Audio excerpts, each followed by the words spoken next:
You are resilience, can't you see? You got fire, you got peace. You bend, you break, but still you heal. That's the power that's so real. You are resilience through and through. You've done what others couldn't do. No matter what you're going through, the world's brighter because of you.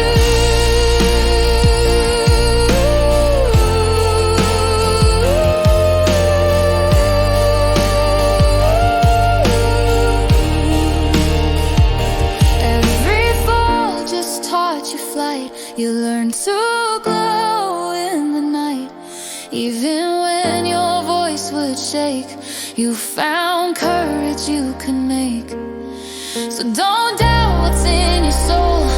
You got magic pure and whole. You're living proof of what it means to turn pain into dreams. Good morning, everybody. Welcome to Season 1, Episode 2 of SoulSpectives from Survival to Soul podcast. Thank you for joining me today again, and thank you for everybody who watched last week. We had quite a few viewers that were through the whole show, and on YouTube we've had so many viewers. It's just amazing, so I'm really grateful for that, and thank you so much. And today, last week we explored relationship as the foundation. I was talking about relationship to self and life as the foundation, and to how we relate to experiences, to people, to situations, to our past, to our future, that relationship matters. And we don't often think about life as in relationship to those aspects. It's not something we do. We think relationship with people, but we don't really think about the relationship to the energies that we encounter, the thoughts that we have, and everything. So that's what we covered last week. And also how orientation is so important, that when we have right orientation, meaning the landmarks to be able to make sense of our experience and navigate with greater wisdom and grace, then movement of life becomes a little bit easier. Life will never be without challenge. Life will never be without conflict. So we got to erase that idea right from the get-go, because that seems to be a lot of the goal for so many people is, want to have an easy life. But an easy life is a life of decay. It's not a life of coming alive and living your fullness. And that's just biology. If you look at nature, there's nothing in nature that just says, okay, I'm done growing, I'm just staying here. If that happens, it's going to die, because that means it's not reproducing itself, it's not growing, it's not moving, and movement is life. So first, just from the get-go, we're never going to be rid of fear. We're never going to be rid of triggers. We're never going to be rid of any of the human emotions that we have that can activate our nervous system in a way that makes us become other than ourselves at times.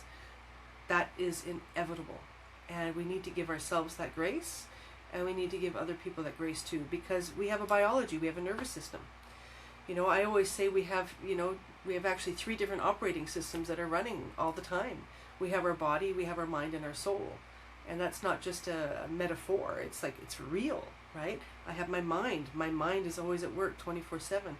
My body is also doing everything it does 24/7. Then I have my soul, this infinite force of frequency of life that is trying to express itself through this finite body, and through the lens of a nervous system and a mind that is not connected to the vaster comprehension of life, right? That's our soul. That's why we need to connect to our soul for, like I said last week, the overview, the astronaut view, to see the tapestry, the mosaic of our life. So today, I want to talk about what interrupts that relationship to life, and that's, like those moments of triggers, those are an interruption. The moment I get frustrated, that's an interruption. The moment I get irritated, that's an interruption. I'm not in the fullness of me in this being, in this moment, right? So then why do, small moments sometimes create such big reactions, right? Later we think, that wasn't me. Where did that come from? Why did I react like that? That doesn't make sense. But today's not about fixing ourselves. It's about understanding, what's actually happening in our biology. Because the truth is, a lot of people don't even understand their nervous system. They don't even know what their body functions are. They don't even know where their kidneys are. I was one of those people a long, long time ago as well. right? Because this is not our day-to-day knowledge that we carry into our life, right? We learn health in school, but it's like, whatever, you know, we don't really embody that understanding of our body. And for me, that's one of the greatest landmarks. And I worked with women for so many years, 30 years. And, you know, first as a massage practitioner, I worked with psychosomatic body work that I learned in Germany in my early 20s. And that was designed to help release trauma from the body. And then later on, my practice just developed with many other modalities, and then studying neuroscience and heart math and things like that. And, you know, the thing that I see the most, where the women I work with have the turnaround and the aha moment, is when they can finally make sense about what's actually happening in their biology. That is so much freedom, and that's how it was for me too. When I read this amazing book I recommend, it's called Waking the Tiger, Healing Trauma by Peter Levine. That book was my Bible when I first started exploring my own traumas at a deeper level. You know, so I knew I had trauma, but I never really, you know, acknowledged how deep my traumas were until life brought me to do that through my nervous system becoming so frayed and so raw that, you know, I couldn't handle life. I couldn't go into a supermarket. I couldn't handle any kind of conflict or challenge. I was just like shut down because my nervous system was so raw. And, you know, there's like a movement of empathy, empathics and things like that. And that, so I was always a natural empath as well. And trauma sometimes makes empaths, because when we have to watch the room, we have to read the room, we become heightened in our senses, right? I didn't fully understand this until later in my, you know, late 20s, early 30s. But what happens is we need to be able to understand that trauma is the root of our sensitivity. If you have a nervous system that somebody says something and you just barely go here and you're like, ah, right? There is something there. And so the women that I've worked with, when they've started to understand the biology of what's actually going on, I call it the biology of trauma, right? Or the trauma biology. It's just like a light goes on, like it did for me, and then suddenly, like the massive amounts of self-doubt and self-flagellation and beating ourselves up, and, you know, that question of why do I do this actually gets answered, and that is important. So I want to talk about that a little bit today. And in my own experience, I've excavated the 9 movements of fear, or you could even say trigger, because triggers are really fear-based, right? Either I'm going to lose something, I'm going to miss something, you know, I won't be able to do something, or, you know, it's always there's a fear that something is going to go wrong, or that something is going to repeat the way it was in the past. And so our nervous system is wired to keep us safe. And the way it does that is it has all the records in our body of every pain that ever happened to us. It's there. And that will never be erased. And that's important to know. Our nervous system will always remember. But what we can change is how we navigate it when we're triggered. And that's where our power is. That's where our capacity is to, you know, instead of turning a dot into a mountain, we can just see the dot for what it is and we can take care of it, right? Because that's what happens with trauma. We create drama, we expand, and, you know, everything gets bigger and massive because we're in a pain response. So I want to ask you to take a deep breath in with me. And just, if you have any of these thoughts in you that you have, like, why do I do this? I don't understand. I know better. I should be better. You know, this doesn't make sense. Take a deep breath and let this information really land so that you can give yourself the gift of making sense in this area. Because this is the pivotal foundation of healing in my mind. I was spiritual my whole life, and my spirituality carried me through some of the most horrendous experiences anybody could go through. And I'm grateful for my spirituality. It's still strong. But when I studied neuroscience, that gave me the missing piece that spirituality was not able to give me, which was to understand my nervous system and to rewire my biology. And actually, because my biology is rewired, my spirituality is even stronger and more consistent. I'm able to stay in the flow of what I know to be true in my source, in my being, right? And that's what we want to be able to do. We want to be able to come home to ourselves. We want to be able to enjoy this life. We want to be able to, you know, not have to fall down. I call it the pit of despair. Like, I spent so much time there. Oh my gosh, I know that territory. I had a sofa, I had a TV, I had everything in there. Right? So just to make a little joke, because I can do that now because I've healed, and I see all the different layers of, you know, how the pain and the traumas that happened to me, they're real, and that will never go away. But there's a difference between, you know, being a victim of something, you know, which I definitely was multiple times in my life, right? Versus living in a victimized state. Those are two different things. And neither of them is trying to erase the other. It's just acknowledging, you know, what happened happened. And because it happened, what can I do now? This is my approach. What can I do now? I can't change that it happened, but what can I do now so that I can give myself my best life? That I can find a way through to still be me and to bring to the world my contribution of whatever my gifts are, moment by moment by moment, even just the joy that we can share with other people, right? Or the love and the kindness. Those are contributions. It's not just having this big goal. I'm going to make this, you know, this organization that's going to do this and that and that. That's beautiful if that's where the organic evolution of our own soul brings us. But really, let's bring it back to the simple day-to-day contributions. Who am I when I go in the grocery store? How do I treat the person in front of me and behind me? How do I treat the lady that's at the cash register? For me, I always, when I look for the name tags and I say, hey, you know, Mary, how are you today? I make a personal contact. I make it, it's a purpose for me to do that.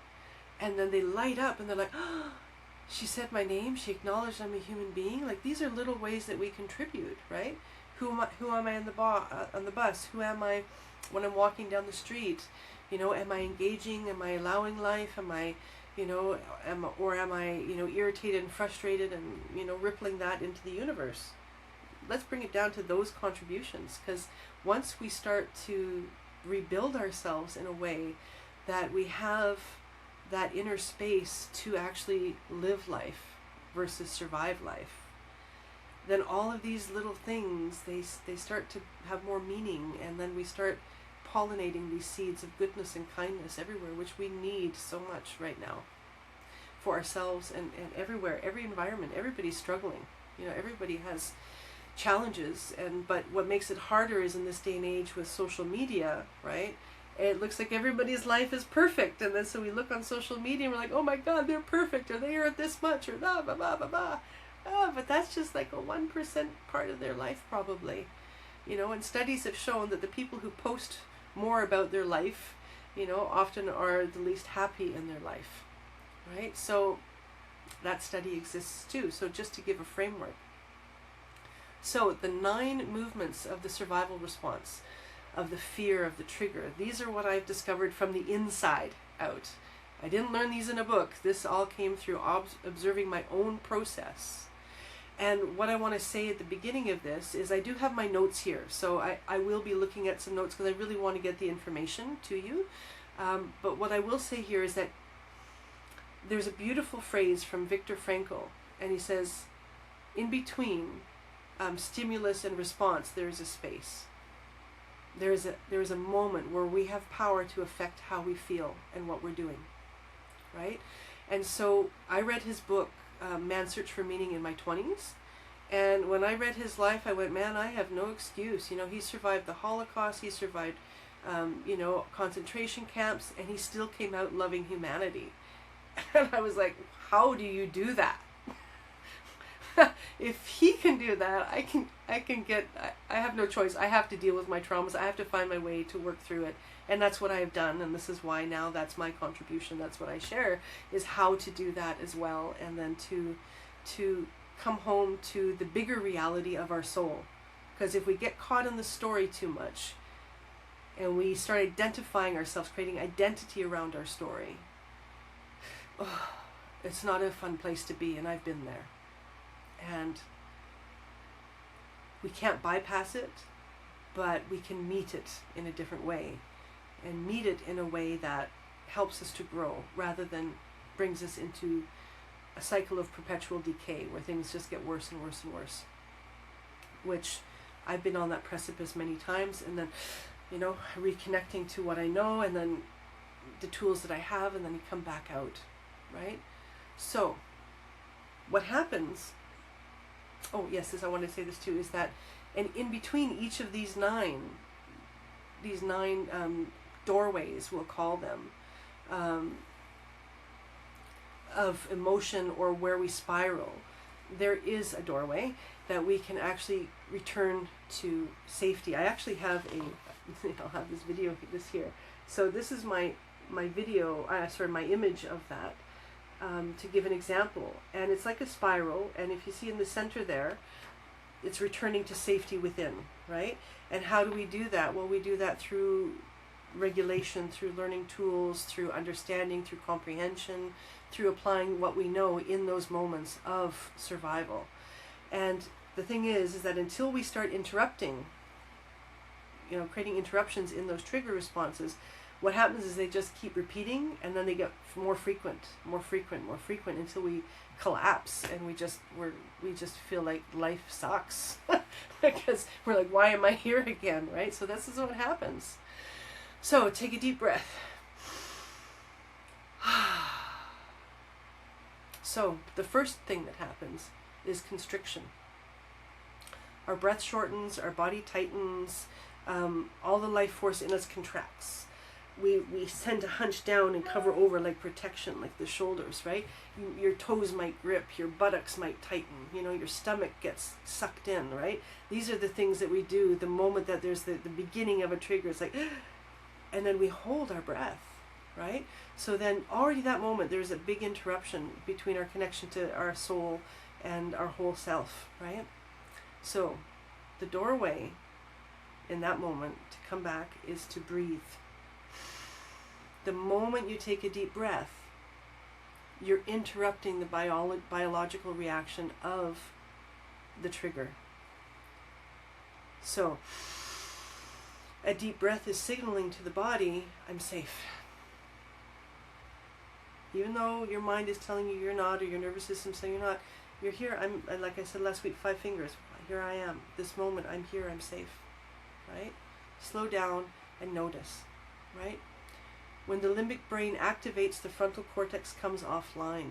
I remember reading a medical study about the brain when it's in survival, and all the firing and action is here, and here in the frontal cortex there's hardly any sparking neurons at all, right? Because, you know, it's a 2 million year old brain. This brain helped to survive all these centuries, right? So of course it's got a dominant role. It takes the lead. But what the limbic brain hasn't yet discovered is that the circumstances are not the same anymore as when we needed to only be on survival mode, which is why our frontal brain is developing and growing. It's bigger than it was, you know, hundreds of years ago. So thousands of years ago, I guess. Yeah, I don't have my numbers right in this moment, but a long time ago, our frontal brain started to grow again, right? Started to develop more and more and more. And the thing is the frontal brain, in order to grow, it needs our effort. We have to put the effort to grow it. And the effort is resisting falling into that downward spiral of a trigger. Okay? So take a deep breath in.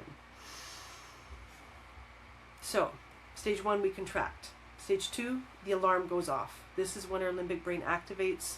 Unknown possible danger, you know, or remembered, you know, similarities of a past harm or danger. And this is where we go into fight, flight, freeze, fawn, or collapse. So recently, in the recent years, they've added fawning and collapsing. Fawning is when you're kind of like a deer in headlights, right? And collapsing is when you just become total apathy, right? And there's just no movement. So it's not quite freeze, it's collapse, right? So there's a bit of a difference. So again, there's a doorway there, you know, pause, breathe, see if you can name what's happening, and just acknowledge, okay, my body is just trying to protect me right now. That's all. It's okay. I'm still safe, right? If we don't interrupt it there, then comes the third stage, which is the armor. The body braces, the cortisol and adrenaline rise, our boundaries harden, we become harsh, we become defensive, we become aggressive, even to protect our safety. We're preparing for impact. Again, the doorway is to breathe, to soften, to unclench, to assure yourself, I'm still safe, I'm here. This is an old story. We got to talk to ourselves. What I say to myself when a trigger's happening is, I don't believe anything I'm thinking right now. I tell myself, I'm not going to believe anything I'm thinking right now because I know I'm triggered. I know I'm cortically impaired. And so I'm going to take my breaths, and even the biology of an emotion is only 90 seconds, right? It's any emotion. The natural biological duration is 90 seconds. Anything longer than that, I'm feeding into it with my stories and my beliefs. And man, I used to feed in it for months. I used to collapse like you have no idea. But that's the beauty. We can get to know it. Until we get to know and see and feel what we need to see and feel, we can't grow. But when we do, we can grow and we can rewire our biology. So, soften. Unclench your feet, unclench your buttocks, unclench your belly. That's the doorway there. Stage 4. Oh, we didn't make it that part. We start spiraling. Our frontal cortex goes completely offline. Logic blurs, and the reaction replaces response. And that's when we have those blow-ups, those totally, like, afterwards we're like, what the heck happened? Where did I go? Right? So those are those fiery, raging moments where we just freak out, we yell, we call people names, we say things we would never say in a normal moment when we love them, so that's what happens in that moment, right? We spiral. So the way to come back, again, the breath is the first step always, right? And to understand, we're not losing intelligence, because sometimes we say, well, I know better, I shouldn't have done that. It's not about that. It's just we've lost access to it because that intelligence is here in the frontal cortex. We've landed in the survival brain, in the limbic, the amygdala. So it's not, we just don't have access, that's it. So you don't have to have self-depreciating thoughts or ideas about yourself for that, okay? Slow everything down, return to the body. It's always the body. Breathe in the body. Okay, if we don't make it through that level, it's level 5, poisoning. Old stories emerge, interpretations, blame, hurt, fear validating itself, stories validating ourselves, and then the chemistry starts to drive our thought and keeps us in that space, right? Our body believes everything we think and say. If you have a joyful moment, you can see your body chemistry automatically starts releasing the hormones that you love. It's like, that feels great, right? The moment we start going into negative thinking, or into these spirals, then all of a sudden all the thinking just organizes itself around that, and then we're lost until we breathe, come back to the body, right? So understand the thoughts are following the chemistry now. It's not leading it anymore. They're just going down that pit of despair. So become curious. Curiosity is huge. Become curious. Ask, what is this reminding me of? I've been here before. And what did I do? How did I get out of it before? And how can I prevent myself from landing here again, right?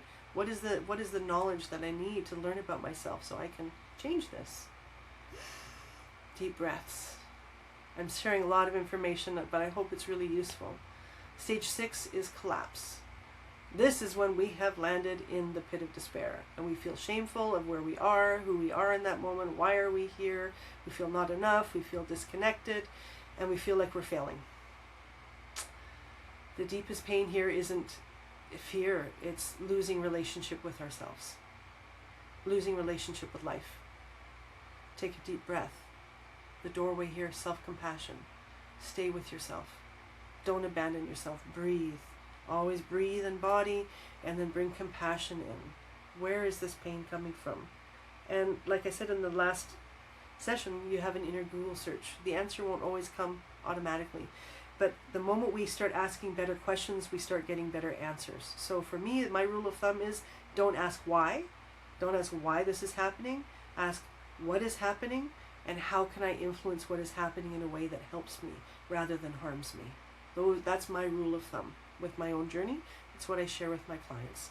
Because why is just a perpetual spiral, because often the why we can only see in hindsight. So take a deep breath. What and how? What is happening? How can I influence what is happening in a way that is helpful to me rather than harmful?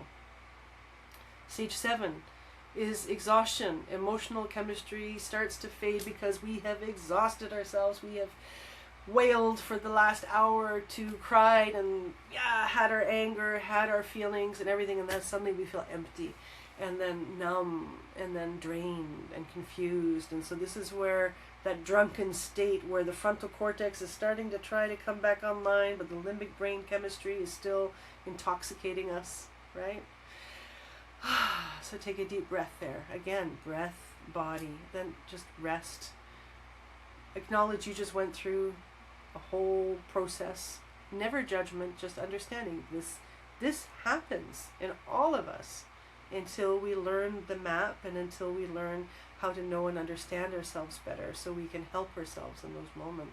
And that's the whole purpose of why I do what I do. I want to help people help themselves in that moment, so you become your own guide and guru, right? I just help you find that within yourself.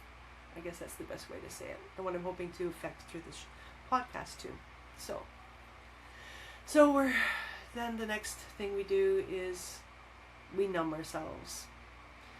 We're starting to come to the frontal cortex. We're trying to rationalize what happened. We're trying to connect the dots enough that our frontal brain comes back on board. But we I had a mood or this happened, and we minimize it, we push it away, we distract ourselves. Spiritual bypassing, that's where this happens in this moment, or we start becoming more doing things to just avoid, having to really meet and understand what just happened. And then we pretend we're okay, we go about our business, we go into our daily work and daily life. And the doorway to interrupt that is honesty. Developing the capacity to be present with what is without trying to change what is. Because as long as we're trying to nip and tuck all around it, we're never meeting it. And real transformation only happens when we meet it in the core, and we can sit in it, and we can be in it in a constructive way that allows it to naturally evolve and heal. Not through force, through presence. Right? And so what am I avoiding feeling? Getting in touch, right? So that's the doorway there. And then stage 9 is the mask, right? Our functioning returns, our smile returns, everything looks normal. Nothing happened, nothing to see here, but nothing has been resolved underneath. So this cycle is still alive in us, and it will get triggered again. So the cycle waits for the next trigger to happen. And then we will loop through all of these phases again and again and again until we start interrupting. We come home. So healing is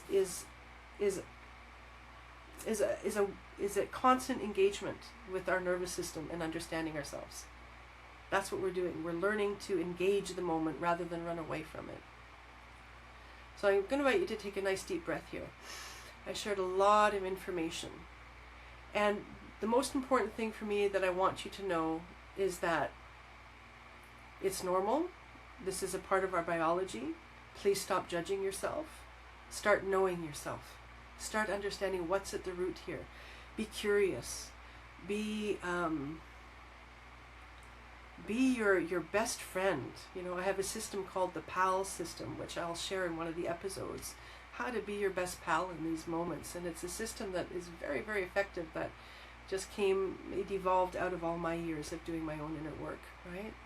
So one of the key things to take away is the nervous system organizes itself around protection until it experiences enough safety to reorganize around inhabitation, until we can be.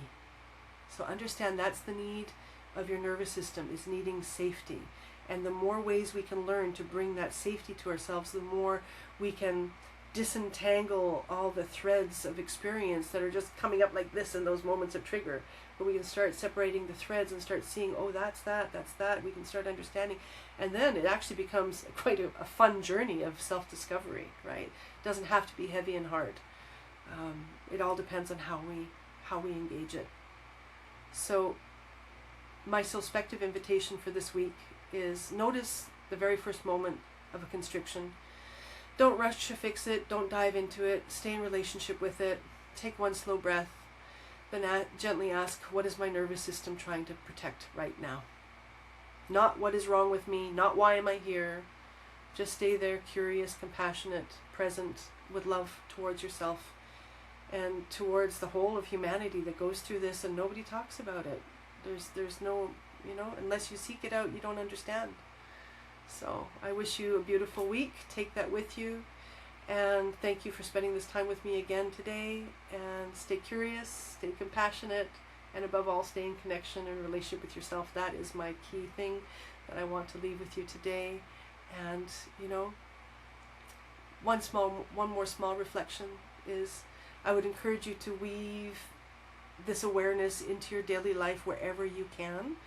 Bring it in, just bring in self-observation and presence, and understand that every trigger is an interruption in our relationship with ourselves, but it's also an invitation to deepen our relationship with ourselves. So it's both at the same time.